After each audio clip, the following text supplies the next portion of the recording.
एक बार गुरुदेव जाम्भोजी सम्राथल धोरे पर विराजमान थे और अनेकों भक्त उनके पास बैठे थे।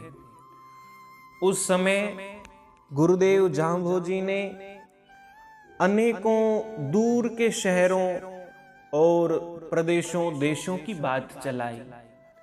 तो भक्त लोग पूछने लगे, हे गुरुदेव, आप तो वहां कभी गए ही नहीं, आप तो अधिकतर यहां सम्राथल धोरे पर ही रहते हो, तो आप वहां की बात कैसे कह रहे हो? उस समय की एक उक्ति प्रसिद्ध है कि एक समय हर खाय देव जी बात चलाई, कन्नौज कालपी शहर समदा पार की कह समझाई। गुरुदेव जाम्भोजी हर्षित होकर कन्नौज कालपी और समुद्र पार के क्षेत्रों की बातें कहने लगे। उस समय जो हजूरी भक्त थे, जो उनके समक्ष बैठे थे, उन्होंने पूछा, कहे हजूरी लोक देव जी थे कद गया, मैं दीठा बिकाने देश सातरी पर थया। भक्त लोग कहने लगे, हे गुरुदेव, हमने तो आपको इसी बीकानेर क्षेत्र के इसी सम्राथल धोरे पर अधिकतर बैठे देखा है। आप वहां कब गए जो आपको उन सब जगहों की बातों का पता है?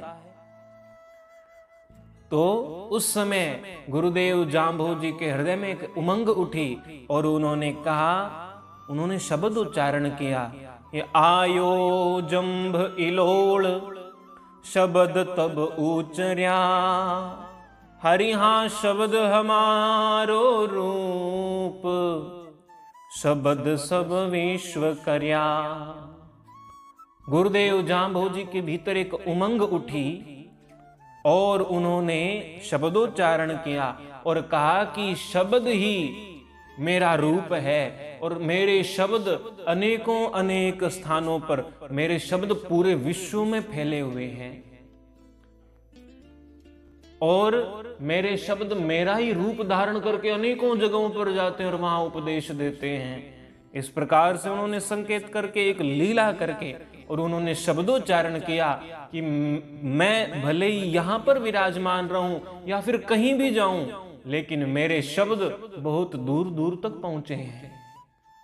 और गुरुदेव जाम्भोजी ने शब्द संख्या 29 का उच्चारण किया।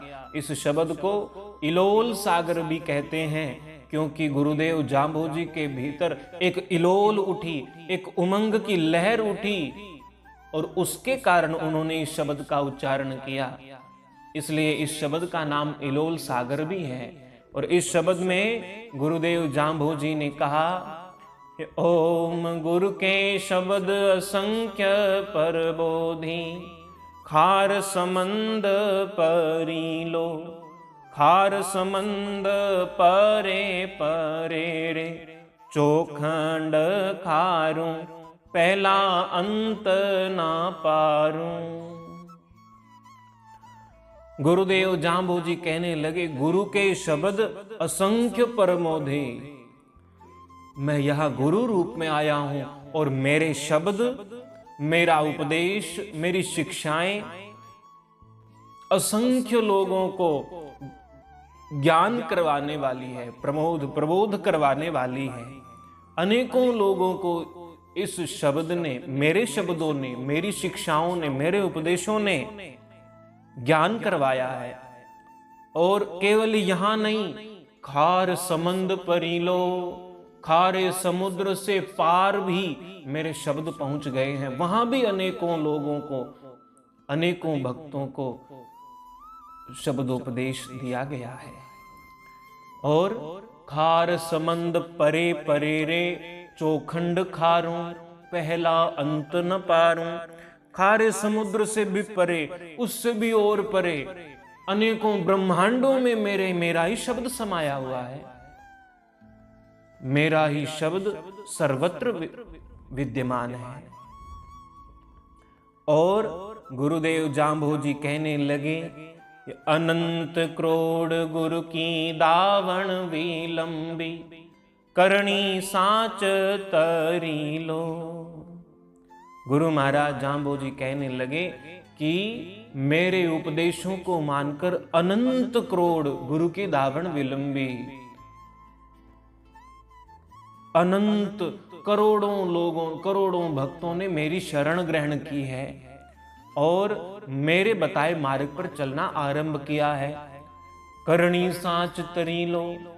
और विशेष रूप से गुरुदेव जांभोजी ने कर्म की ओर संकेत किया, शुभ कर्म करो, अच्छे कर्म करो। करणी सांच तरी लो, जो सत्य के साथ जीवन व्यतीत करते हैं, सत्य से जो अपनी करणी, अपने कर्तव्य कर्म को करते हैं, तो वे अवश्य ही पार होते हैं। करणी सांच तरी लो। और फिर गुरुदेव जांभोजी कहने लगे कि मैंने अनेक उपदेश दिए, उनमें से सांझे जमो सवेरे थापण, गुरु की नाथ डरी लो। गुरु महाराज जांभोजी कहते हैं, सांझे जमो सवेरे थापण, गुरु की नाथ डरी लो। इन्हीं अनेकों उपदेशों में से मैं एक उपदेश यह भी देता हूं कि नित्य प्रति संध्या के समय भगवान का गुणगान किया जाना चाहिए। 29 नियमों में भी द्विकाल संध्या करो, सांझ आरती गुण गाओ, शाम के समय आरती आदि साखी आदि का गायन होना चाहिए। नित्य प्रति भगवान का गुणगान परिवार में बैठ कर के करना चाहिए, इसकी ओर भी संकेत किया गया है। तो सांझे जमो सवेरे थापण, प्रातः काल हवन यज्ञ आदि किया जाना चाहिए। और गुरु की नाथ डरी लो। गुरु ने जो मर्यादा दी है, जो मर्यादा बांधी है, उस मर्यादा में रहना और उस मर्यादा को पार करते हुए डरना चाहिए। गुरु की मर्यादा का उल्लंघन हो तो फिर उसको कोई भी बचा नहीं सकता, उसका कोई भी हित नहीं कर सकता। यदि गुरु की बताई बातों, गुरु के मार्गदर्शन से अगर हटकर के जीवन जिए तो फिर उसका कल्याण नहीं हो सकता। इसलिए गुरुदेव जांभोजी ने कहा, गुरु की नाथ डरी लो। गुरु की बताई जो मर्यादा है, जो बांधी हुई मर्यादा है, उसको पार करने में डरना चाहिए। और बगवी टोपी थल सीर आयो, हेत मिलान करी लो। गुरुदेव जांभोजी कहते हैं कि मैं यहाँ भगवी टोपी धारण करके समराथल दौरे पर आया हूं, थल सिर आयो। उस समराथल जो सब स्थानों में श्रेष्ठ है, इस स्थान पर आया हूं, हेत मिलान करी लो। जिसको भी मिलना हो प्रेम से, प्रीति के साथ आकर मुझसे यहां मिल सकता है। और गुरुदेव जांभोजी ने अपनी ही वाणी में बार बार, कई बार समराथल का जिक्र किया है। गुरुदेव जांभोजी स्वयं कहते हैं, जहां जहां पवन आसन, पानी आसन, चंद आसन, सूर आसन, गुरु आसन समराथले। जब तक सूरज, चांद, पवन, पानी आदि रहेंगे, तब तक मेरा आसन समराथल पर ही है। इसलिए गुरुदेव जांभोजी की इस उक्ति का अर्थ यह नहीं कि वे उस समय की बात कह रहे थे। आज भी वे गुरुदेव जांभोजी उसी समराथल दौरे पर विराजमान हैं। आवश्यकता है हेत मिलान करी लो। हेत के साथ, प्रीति के साथ अगर भाव से भगवान की पुकार करें तो वहां आज भी मिलन संभव है। और अंबाराय बधाई बाजे, हृदय हरि सिंवरी लो। गुरुदेव जांभोजी कहते हैं कि जो कोई भी भक्त हृदय में हरि का स्मरण करता है, हृदय हरि सिंवरी लो। हृदय में भाव के साथ श्री हरि का स्मरण करता है तो फिर अंबाराय बधाई बाजे। उसी समय उस भक्त के लिए अंबाराय भगवान के धाम में, बैकुंठ में बधाइयां बजने लगती है, बधाइयां बजने लगती हैं। कि उस भक्त ने भगवान का इस समय नाम लिया है। और गुरुदेव जाम्बोजी कहने लगे कि कृष्ण मया चोखंड किरसाणी जम्बूदीप चरीलो। कृष्ण मया चोखंड किरसाणी, गुरुदेव जाम्बोजी कहते हैं कि ये सब भगवान की, ये सब उनकी स्वयं की लीला ही तो है। उनकी लीला से ही इन चारों खंडों में पूरी सृष्टि, पूरा जगत दृश्यमान है। ये सब उन्हीं की तो रचना है। कृष्ण मया चौखंड किरसाणी, ये सब उनके द्वारा की जाने वाली खेती है। ये सब उन्हीं के द्वारा चल रहा है। और इसी मध्य जम्बूदीप चरीलो, इसी सृष्टि के मध्य में जम्बू द्वीप पड़ता है, जिसके भीतर मैं स्वयं विचरण करने आया हूं। और जम्बूदीप ऐसो चर आयो, इस्कंदर चेतायो, मान्यो शील हकीकत जाग्यो, हकीरो जी धायो। गुरुदेव जाम्बोजी कहते हैं इसी जम्बू द्वीप में विचरण करते हुए मैंने बादशाह सिकंदर को भी चेताया है, सचेत किया है, उपदेश दिया है। और बादशाह सिकंदर को जब उपदेश दिया तो मान्यो शील हकीकत जाग्यो, वास्तव में वो जाग गया और उसने शील व्रत का पालन करना आरंभ किया। मान्यो शील हकीकत जाग्यो, हक की रोजी धायो। और इतना बड़ा बादशाह होते हुए भी हक की कमाई करना आरंभ करता है। ये सब गुरुदेव जाम्बोजी के उपदेश का ही तो प्रभाव था। और गुरुदेव जाम्बोजी कहते हैं कि इस स्थान पर आकर मैंने और भी बहुत कुछ किया। क्या? कि ऊनथ नाथ कुपह का पोमा आण्या, पोहका धुर पहुंचायो। गुरुदेव जाम्बोजी कहते हैं ऊनथ नाथ जो अमर्यादित थे उनको मैंने मर्यादा में बांधा है। कुपह का पोहमा आण्या, जो कुपह कुमार्ग पर चल रहे थे उन्हें सदमार्ग पर लाने वाला मैं ही हूं। मैंने उन्हें सदमार्ग पर लाया हूं, मैं ही। और फिर पोह का धुर पहुंचायो, और उसी सत्य के मार्ग के ऊपर चलने से वे उस परम धाम को प्राप्त हो गए हैं। उन्हें परम धाम तक पहुंचाने वाला मैं ही तो हूं। और गुरुदेव जाम्बोजी अपने विराट स्वरूप का वर्णन करते हुए कहते हैं कि मोरे धरती ध्यान वनस्पति वासो, ओजो मंडल छायो, गेंदू मेर पगाणे पर्वत, मनसा सोड़ तो लायो।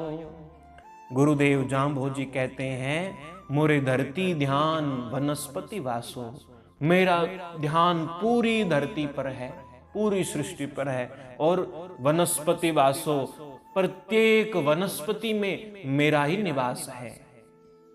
ओजू मंडल छायो, इस पूरे सकल ब्रह्मांड के में मैं ही छाया हुआ हूं, सब जगह मैं ही तो व्याप्त हूं, मैं सर्वत्र हूं।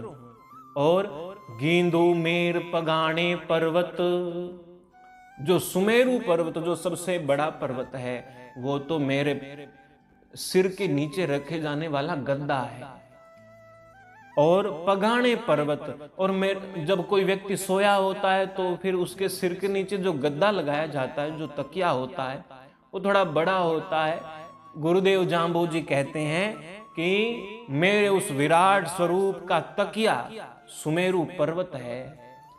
और पगाणे पर्वत और जितने भी अन्य छोटे बड़े पर्वत हैं वे सब तो मेरे पैर के नीचे वाले छोटे गद्दे हैं। मनसा सोड़ तुलायो, और मैंने मनसा रूपी इच्छा शक्ति स्वरूप रजाई ओढ़ रखी है। अर्थात उनकी इच्छा शक्ति से ही तो ये पूरा जगत रचा हुआ है, ये पूरा जगत उन्हीं के द्वारा ही तो चल रहा है, उनकी इच्छा शक्ति से ही तो चल रहा है। इसीलिए गुरुदेव जाम्बोजी कहते हैं मनसा सोड़ तुलायो। और फिर गुरुदेव जाम्बोजी कहने लगे ए जुग चार छतीसा और छतीसा, आसरा भये अंधारी, मैं तो खड़ा बिहायो। ए जुग 4 36 और 36। गुरुदेव जाम्बोजी कहते हैं कि 4 युग होते हैं, सतयुग, त्रेता, द्वापर और कलयुग। और ये चारों युग एक बार व्यतीत होने के बाद फिर दोबारा व्यतीत होते हैं। इस प्रकार से ए जुग 4 36 बार युग, ये चारों युग बार बार 36 बार व्यतीत हो गए। और 36 इनसे भी पूर्व और 36 बार व्यतीत हो गए। तो आश्रम भय अंधारी, और उससे पूर्व अर्थात अनेकों बार ये युग व्यतीत हो चुके हैं। और उससे पूर्व इस पूरी सृष्टि में, पूरे ब्रह्मांड में केवल अंधकार, धुंधुकार ही छाया हुआ था, जिस समय कुछ भी नहीं था। गुरुदेव जाम्बोजी कहते हैं, मैं तो खड़ा बिहायो। जब ये 4 युग व्यतीत हो गए, ऐसे ऐसे 4 युग 36 उससे पहले भी 36 बार व्यतीत हो गए। उससे पहले जब यहाँ कुछ नहीं था, केवल अंधकार धुंधुकार था, उस समय भी मैं यहीं पर विद्यमान था। मैं तो खड़ा बिहायो, मैंने स्वयं इस पूरे कार्यकाल को देखा है, स्वयं इसको व्यतीत किया है। और गुरुदेव जाम्बोजी कहते हैं कि इस समय इस स्थान पर अवतार लेकर आने का मेरा मुख्य कारण क्या है कि 33 की वर्ग बाहा में 12 काजे आयो, 12 थाप घना ने ठाहर, मता तो डीले डीले क्रोड़ रचायो।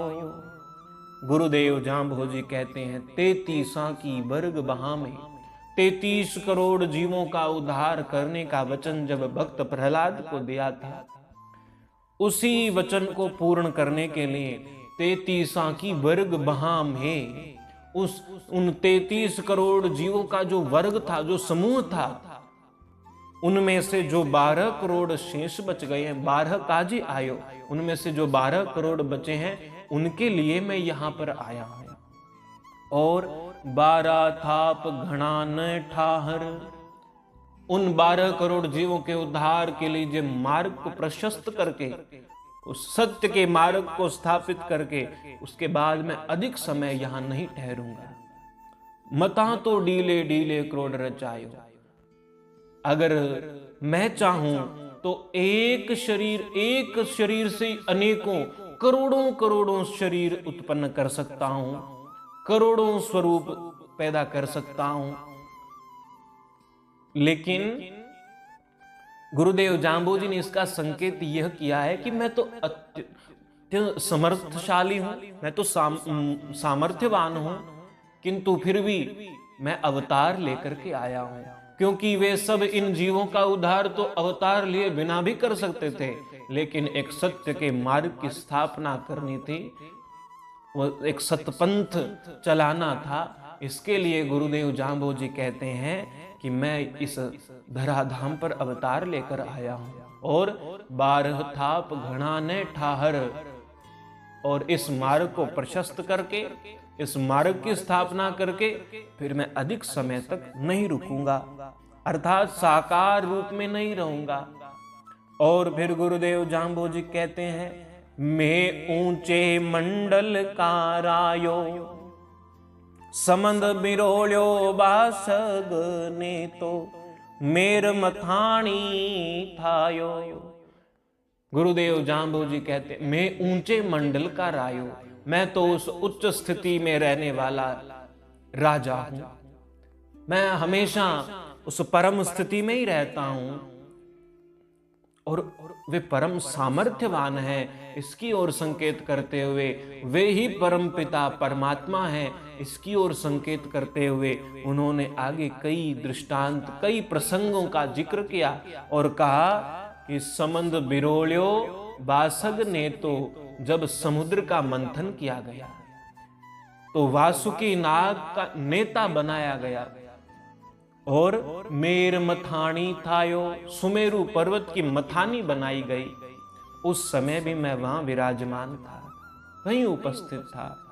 और गुरुदेव जाम्बोजी कहते हैं, इस संसार अर्जुन मार्यो कारज सार्यो, जद में रहसद मामा बायो। गुरुदेव जाम्बोजी कहने लगे कि जब परशुराम के रूप में मैंने अवतार लिया तो उस समय सहसा अर्जुन मार्यो, सहस्त्रार्जुन का वध मैंने ही किया था परशुराम के रूप में। सहसा अर्जुन मार्यो कारज सार्यो, सब काम मैंने बना दिया था, सब कार्य ठीक प्रकार से कर दिए थे। जद में रहस दमामा बायो, और मैंने वहां अपनी विजय का डंका बजा दिया। दमामा एक वाद्य यंत्र की ओर संकेत करता है। मैंने ही हर्षित होकर और मैंने रहस्य का बाजा बजाया, अर्थात भगवान की लीला का रहस्य हर कोई जान नहीं सकता। और इसी प्रकार कुछ समय बाद फेरी सीत लई जद लंका, तद में उठे थायो, दसिर का दस मस्तक छेद्या, बाण भला नीर तायो। गुरुदेव जाम्बोजी कहते हैं, उसके बाद राम रूप लेकर भी तो मैं ही आया था। राम का रूप लेकर फेरी सीत लई जद लंका, तद में उठे थायो। जब सीता का हरण हुआ, वो सब एक लीला ही थी। सीता का हरण हुआ, उस समय मैं लंका में गया और 10 सिर का 10 मस्तक छेद्या, बाण भला निरतायो। और राजा रावण, जो दशमुख रावण के साथ मैंने युद्ध किया और बाण भला निरतायो, और अनेकों बाणों को नृत्य करवा दिया। इतने बाण चलाए, बाणों का नृत्य हुआ, अर्थात भयंकर युद्ध हुआ। और इसके बाद भी गुरुदेव जाम्बोजी कहने लगे, मैं खोजी थापण हो जी नाई, लहले खेलत डायो। मैं खोजी थापण हो जी नाई, मैं खोजी हूं, मैं ज्ञानी हूं, मैं अज्ञानी अनजान नहीं हूं। हो जी नाही, मैं अनजान नहीं हूं किसी भी प्रकार से, किसी क्षेत्र से, किसी कार्य से, किसी भी बात से मैं अनभिज्ञ नहीं हूं। और लह लह खेलत डायो, जब जब समय आता है मैं समय समय पर अपनी बारी को खेलता हूं। अर्थात कोई भी व्यक्ति जैसा भी कर्म करे, मैं उसके कर्म में हस्तक्षेप नहीं करता, लेकिन जब समय आता है तो उसका फल रूप देने के लिए मैं अपनी बारी की प्रतीक्षा करता हूं। लह लह खेलत डायो, और समय आने पर मैं अपनी बारी खेला करता हूं। और किस प्रकार से, कैसे कैसे मैंने कार्य किए, किस प्रकार से अपनी बारी खेली, इसकी ओर संकेत करते हुए कहने लगे कि कंसासुर सूजुए रमिया, सहजे नंद हरायो, कूत कुंवारी करण समानो, तिहका पोह पोह पड़दा छायो। गुरुदेव जाम्बोजी कहने लगे कि कंसासुर सु जुए रमिया, मैंने ही द्वापर में कंस के साथ खेल रचा था। अर्थात वो सब मेरा खेल ही था, मेरी लीला ही थी। दुष्ट कंस ने बड़े अत्याचार किए अपने समय में, लेकिन जब मेरी बारी आई, जब मैंने उसके साथ खेल किया, सहजे नंद हरायो, तो नंद के लाला के रूप में आकर के सहज में ही बड़ी आसानी के साथ उस कंस को हरा दिया। कंसासुर सु जुए रमिया, कंस के साथ मैंने खेल किया और सहजे नंद हरायो, नंद के लाला के रूप में आकर मैंने सहज में ही बड़ी आसानी से, सरलता के साथ उसे हरा दिया था। और कूंत कुंवारी कर्ण समानो, तिह का पोह पोह पर्दा छायो। गुरुदेव जांबोजी कहते हैं जो कुंती जो जिस समय कौमार्य अवस्था में थी, उस समय उसे कर्ण जैसे पुत्र की प्राप्ति हुई, लेकिन वो कर्ण कुंती का ही पुत्र है, इस बात के ऊपर मैं बार बार पर्दा डालता गया, किसी को भी इस बात का पता नहीं चलने दिया। और गुरुदेव जांबोजी आगे कहते हैं, ये पाहे लाख मजीठी पाखो, बन फल राता पींजो पानी के रंग धायो। गुरुदेव जांबोजी यहाँ एक अन्य संकेत करते हुए कहते हैं, पाहे लाख मजीठी पाखो, बन फल राता पिंझू पानी के रंग धायो। गुरुदेव जांबोजी कहते हैं कि एक लाख जो होता है, जिसके चूड़ी आदि कई आभूषण बनाए जाते हैं, वो लाख देखने में अच्छा नहीं होता, लेकिन उसके ऊपर मजीठ रंग आदि चढ़ाया जाता है उसे सुंदर बनाने के लिए, आकर्षक बनाने के लिए। लेकिन गुरुदेव जांबोजी कहते हैं, बन फल राता पींझू पानी के रंग धायो। जो पींझू का फल होता है, अर्थात एक केर जो राजस्थान क्षेत्र में अधिक पाया जाता है, एक केर का पौधा होता है जिसके ऊपर एक फल लगता है जो पकने के बाद बिल्कुल लाल रंग का हो जाता है और जो बड़ा मीठा भी होता है, उसे पींझू या धालू कहा जाता है। गुरुदेव जांबोजी संकेत करते हैं कि उस केर के ऊपर लगा हुआ वो फल जब पक जाता है तो बड़ा अच्छा आकर्षक और लाल रंग का, देखने में बड़ा सुंदर लगता है, लेकिन उसके ऊपर किसी मजीठ आदि का प्रयोग नहीं किया जाता, वो प्राकृतिक है। पिंझू पानी के रंग धायो, वो पानी से ही उसमें ऐसा रंग उत्पन्न हो जाता है। ये सब उन परमात्मा की लीला ही है। और फिर गुरुदेव जांबोजी कहते हैं कि तेपण चाख न चाख्या, बाख ना बाख्या, जोय जोय लियो फल फल केर रसायो। गुरुदेव जांबोजी कहने लगे कि तेपण चाख न चाख्या, भाख न भाख्या, जोय जोय लियो फल फल केर रसायो। उस केर के पौधे के ऊपर लगे हुए फल, उस पिंझू को जो कोई चखता है वो ठीक प्रकार से उसका वर्णन नहीं कर सकता कि वो कैसा मीठा है, क्योंकि उसके रस का आनंद तो वही ले सकता है जो उसको खाता है।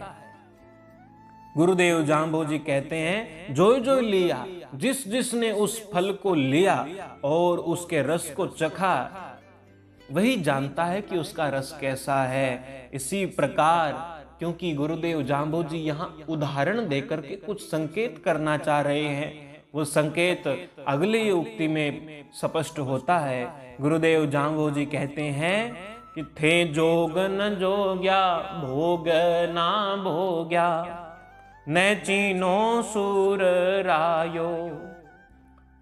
जिस प्रकार से एक केर के ऊपर लगे हुए फल को आप ना ही तो चख सके, ना ही उसके बारे में कुछ बता सके, या फिर चखने के बाद भी उसे बताया नहीं जा सकता, जो उसको ग्रहण करता है, जो उस रस को लेता है, जो उसको उस फल को खाता है, वही उसके रस को जान सकता है। इसी प्रकार गुरुदेव जांबोजी कहते हैं, ऐसे अनेकों अनेक थे जोग न जोग्या, जो योगी बन जाते हैं, सन्यासी बन जाते हैं, लेकिन योग की परिभाषा को ठीक प्रकार से समझ नहीं पाते, उस जोग को धारण नहीं कर पाते। और थे जोग न जोग्या, भोग न भोग्या, ऐसे व्यक्तियों के लिए गुरुदेव जांबोजी कहते हैं कि आप ना ही तो उस जोग को धारण कर सके, उसको प्राप्त कर सके, और भोग न भोग्या, ना ही सांसारिक भोगों को भोग सके। न चिन्हो सुर रायो, और ना ही उस परम तत्व, उस परमात्मा को जान सके। इसलिए गुरुदेव जाम्बोजी कहते हैं कि कण बिन कूकस काय पीसो, निश्चय सरिय ना कायो। गुरुदेव जाम्बोजी संकेत करते हैं कि कण बिन कूकस, जिस प्रकार से फसल निकाली जाती है तो उसमें से उसको काट करके उसमें से अन्न को अलग किया जाता है। कण अन्न के लिए प्रयोग किया गया है। जब अन्न को अलग कर लिया जाए और जब पीछे सिर्फ कचरा बचता है, कण बिन कूकस काहे पिसो, पीछे बचे हुए उस कचरे को बार बार क्यों पीसते हो, क्यों उसको कुछ भी करो, उसमें से अन्न प्राप्त होने वाला नहीं है। इसी प्रकार निश्चय सरियन कायो, तुम केवल ऐसे बाहरी दिखावों में अगर पड़े रहोगे तो फिर उस कचरे को ही बार बार टटोलने जैसा है, क्योंकि उसमें से कुछ भी सार वस्तु प्राप्त होने वाली नहीं है। इसलिए गुरुदेव जाम्बोजी कहते हैं कि निश्चित रूप से इस प्रकार के कार्य से तुम्हारा कार्य नहीं बनेगा। अब प्रश्न यह उठता है कि पूर्व में बात कुछ और चल रही थी। गुरुदेव जाम्बोजी अपने सामर्थ्य की बात बता रहे थे। उन्होंने ये बताया कि मैंने 33 कोटि जीवों में से 12 करोड़ जीवों के उद्धार के लिए यहाँ अवतार लिया है। उन्होंने पूर्व की अनेकों घटनाएं सुनाई कि मैं इस प्रकार से खेल करता हूँ। कंस के साथ मैंने खेल किया, लंका में राम रूप में मैं ही गया। और फिर ये सब प्रसंग चलते चलते बीच में ही उन्होंने ऐसी बात कहनी आरंभ की और योग आदि की बात कहने लगे और कहने लगे कि थे जोग न जोग्या, भोग न भोग्या, न चिन्हो सुर रायो। परमात्मा को नहीं जाना तो फिर ऐसा योग संन्यास लेने से क्या मतलब। इसका संकेत यही है, गुरुदेव जाम्बोजी के पास अनेक भक्त लोग बैठे रहते थे और गुरुदेव जाम्बोजी सबके प्रति अपना उपदेश सुनाते थे। और कई बार ऐसा वर्णन मिलता है, अनेक भक्त अपने अपने प्रश्न पूछते थे जिनका उत्तर गुरुदेव जाम्बोजी देते थे। किंतु ऐसा भी अनेकों जगहों पर स्वयं उनकी वाणी, शब्द वाणी में मिलता है कि एक प्रसंग के चलते हुए वे उस प्रसंग के साथ किसी अन्य प्रसंग को लेकर उसका भी संशय निवृत्त करते थे। गुरुदेव जाम्बोजी हर किसी को प्रश्न पूछने के लिए विवश नहीं करते थे। हर किसी के लिए ऐसा संकेत नहीं होता था कि उन्हें पूछने पर ही उत्तर दिया जाएगा। गुरुदेव जाम्बोजी कई बार अपनी वाणी में एक शब्द को सुनाते हुए किसी एक प्रश्न का, एक संशय का निवारण करते हुए अन्य भक्तों के, जो उनके पास बैठे रहते थे और जिनके मन में कोई प्रश्न चल रहा होता था, उनका उत्तर भी दे दिया करते थे। इसीलिए शायद ऐसा संभव है गुरुदेव जाम्बोजी के पास उस समय कोई ऐसे योगी, सन्यासी आदि भी बैठे हो जो ठीक प्रकार से योग मार्ग को जान ना पाए हो। इसलिए गुरुदेव जाम्बोजी ने उनको लक्ष्य करके संकेत किया, थे जोग न जोग्या, भोग न भोग्या, न चिन्हो सुर रायो। आप ना ही तो ठीक प्रकार से योग को जान पाए और ना ही सांसारिक भोगों को भोग पाए, आप परम तत्व को जान नहीं पाए हो। इसलिए आप कण बिन कूकस काहे पिसो, आप अन्न के बिना केवल कचरे को ही टटोल रहे हो, इसमें से कुछ भी प्राप्त होने वाला नहीं है। इसलिए ठीक मार्ग को पकड़ो, ऐसा संकेत गुरुदेव जाम्बोजी करते हैं। और फिर वे कहने लगे, मैं अवधू निरपख जोगी, सहज नगर का रायो।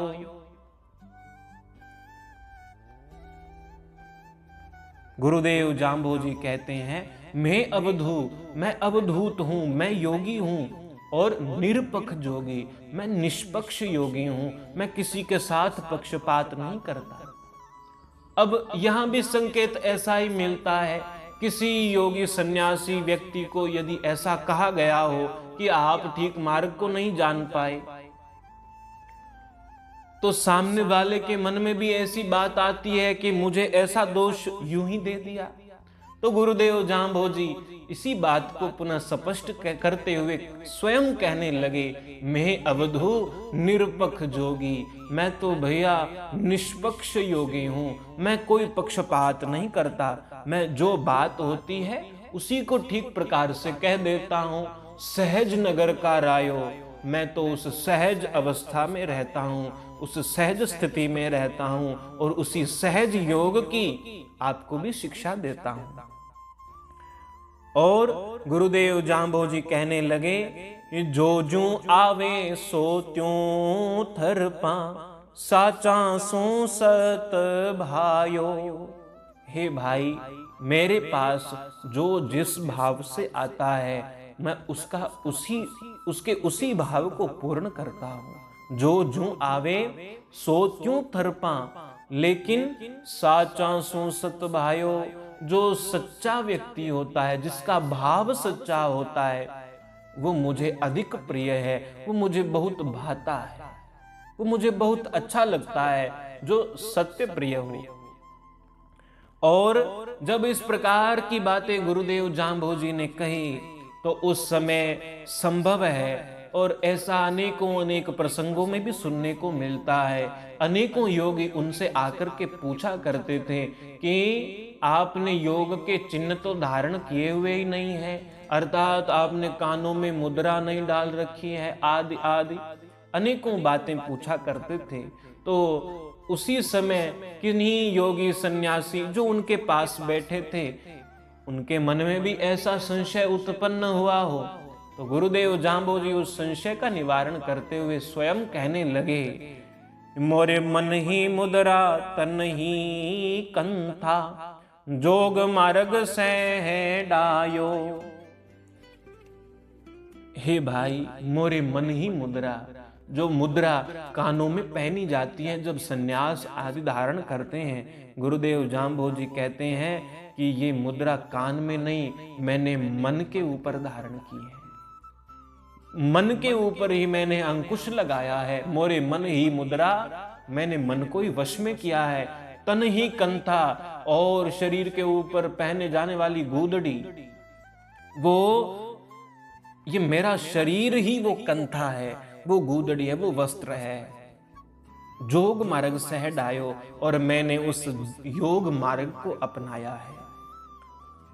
गुरुदेव जांभोजी कहते हैं, ये सात सायर में कुरले कियो, नामे पिया ना रयाती सायो। गुरुदेव जांभोजी यहां संकेत करने लगे, सात सायर में कुरले कियो, सात समुद्र से उनका संकेत है कि ये पूरा ब्रह्मांड, क्योंकि सात समुद्र से एक संकेत मिलता है कि बहुत दूर या एक बड़े स्तर पर, बड़े पैमाने पर, अर्थात ये पूरा ब्रह्मांड सकल जगत सात सायर में कुरले कियो, ना पिया ना रया तिसायो। इस सूक्ति का सीधा अर्थ तो यही है कि मैंने सात समुद्र के पानी को पी लिया, उसका कुरला कर लिया, और ना ही तो उसे पिया, अर्थात उसे ना ही तो पिया और ना रया तिसायो, अर्थात मुंह में ही रख लिया, ना तो उसको पिया और ना ही उसको बाहर छोड़ा वापिस, और ना ही मैं प्यासा रहा। गुरुदेव जांभोजी इस उक्ति से संकेत करते हैं कि ये पूरा जगत, ये सब मेरी ही रचना है, और मैं स्वयं ही, अर्थात परमात्मा स्वयं ही इस पूरे जगत के भीतर समाये हुए हैं। कोई भी ऐसा स्थान, कोई ऐसी वस्तु नहीं है जहां स्वयं परमात्मा विराजमान विद्यमान ना हो। गुरुदेव जांभोजी स्वयं कहते हैं, रूप अरूप रमु पिंडे ब्रह्मंडे, मैं सकल ब्रह्मांड में सर्वत्र व्याप्त हूं। गुरुदेव जांभोजी का यहां भी यही संकेत है कि इस पूरे जगत में मैं ही हूं, पूरे जगत में मैं ही विद्यमान हूं, अर्थात इस जगत में मैं होते हुए भी इसमें लिप्त नहीं होता। नाम है पिया, इसमें मैं लिप्त नहीं हुआ, नाम है रया तिसायो, और मैं इससे लिप्त नहीं होता और इससे दूर भी नहीं होता। गुरुदेव जाम्बू जी का सीधा सा संकेत है कि ये पूरा जगत मेरी ही रचना है और मैं स्वयं इस पूरे जगत में सर्वत्र विद्यमान हूं। ये पूरा जगत मुझसे ही है, लेकिन मैं इससे नहीं हूं। अर्थात ये पूरा संसार, पूरी सृष्टि, पूरा ब्रह्मांड मेरे ऊपर आश्रित है, लेकिन मैं इसके आश्रित नहीं हूं। ना मैं पिया ना रहा तिसायो, मुझे इसकी विशेष कोई आवश्यकता नहीं है। इसलिए मैं इस जगत में हूं, पूरा जगत मुझ में ही है, लेकिन मैं इसमें लिप्त नहीं होता, इसमें लिपायमान नहीं होता। और गुरुदेव जाम्बो जी कहते हैं कि डाकण शाकण निद्रा खूब्या, ए मरता में कूप छिपायो। गुरुदेव जाम्बो जी कहते हैं डाकण शाकण निद्रा खुद्या, निद्रा, भूख, प्यास आदि ये चीजें ये डाकिनी शाकिनी की भांति है और ये बड़ी तंग करती रहती है, सबको बड़ा दुखी करती है। क्योंकि निद्रा, आलस्य, निद्रा, भूख और प्यास ये तीन चीजों ही तो है। ये तीनों एक तीन शूल की भांति है, ये हमेशा सबको चुभती रहती है, सबको अपने प्रभाव में डालती रहती हैं। लेकिन गुरुदेव जाम्बो जी कहते हैं, ए म्हारे तामे कूप छिपायो, इनको मैंने एक गहरे कुएं में डाल दिया है, छुपा दिया है। अर्थात इनका मेरे ऊपर कोई प्रभाव नहीं है। और फिर गुरुदेव जाम्बो जी पुनः कहने लगे, मोरे मन ही मुद्रा तन ही कंथा, जोग मार्ग सह लियो। मेरा मन ही मुद्रा है, मैंने मन को ही वश में किया है, वही मुद्रा पहनी है। और तन ही कंथा, ये तन ही, ये शरीर ही मेरी कंथा है, मेरी गूदड़ी है, मेरा चोला है। और जोग मार्ग सह लियो, और मैंने योग मार्ग को धारण किया है, ठीक प्रकार से जाना है, समझा है, धारण किया है। और डाकण शाकण निद्रा खोद्या, ए मेरे मूल नाथियो। गुरुदेव जाम्बो जी पुनः यही संकेत करते हैं, ये डाकिनी शाकिनी निद्रा, भूख, क्षुधा, तृष्णा ये सब मेरे ऊपर प्रभाव नहीं डालती, क्योंकि ए मेरे मूल न थियो, ये मेरे मूल में नहीं है। अर्थात मैं इनसे अलग हूं, इनका मेरे ऊपर कोई प्रभाव नहीं पड़ता। इस शब्द के माध्यम से गुरुदेव जाम्बो जी ने अनेकों अनेक विषयों पर बातें की है। और ये शब्द गुरुदेव जाम्बो जी ने स्वयं अपनी ओर से कहा, अपने भीतर एक उमंग उठी, उसे प्रदर्शित करते हुए इस शब्द का उच्चारण किया। एक लहर उठी उमंग की, इसीलिए इसे इलोल सागर शब्द भी कहते हैं। और इस शब्द के माध्यम से गुरुदेव जाम्बो जी ने अनेकों प्रकार से अनेकों संकेत किए। गुरुदेव जाम्बो जी ने गुरु के द्वारा बताई मर्यादा का पालन करने का संकेत किया है। वे स्वयं भगवी टोपी धारण करके समराथल धोरे पर विराजमान हुए हैं, और अगर उनसे मिलना हो तो फिर प्रीति से आकर मिलना, इसका भी संकेत गुरुदेव जाम्बो जी ने किया है। हेत मिलान करी लो। और इसके बाद गुरुदेव जाम्बो जी ने इसी शब्द में अपने विराट स्वरूप का संकेत किया है कि मैं ही पूरे जगत में समाया हुआ हूं, पूरी धरती पर मेरा ध्यान है, प्रत्येक वनस्पति में मेरा ही वास है।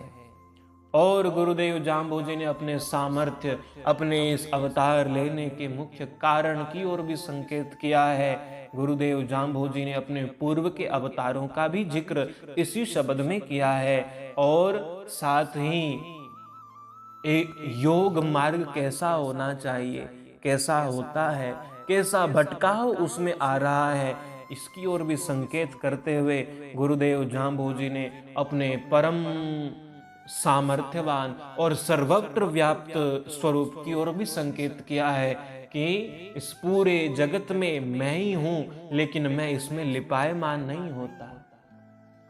इस प्रकार से अनेकों विषयों पर गुरुदेव जांबोजी ने इस इलोल सागर शब्द के माध्यम से अनेकों विषयों पर उन्होंने अपना स्पष्टीकरण दिया है, अपनी बात रखी है और इस शब्द के माध्यम से अनेकों अनेक भक्तों को उपदेश दिया है। यह शब्द जब गुरुदेव जांबोजी समराथल धोरे पर विराजमान थे, उस समय वहां उपस्थित भक्तों के लिए ही नहीं अपितु समस्त जीवों के लिए है, आप और हम सब के लिए भी है।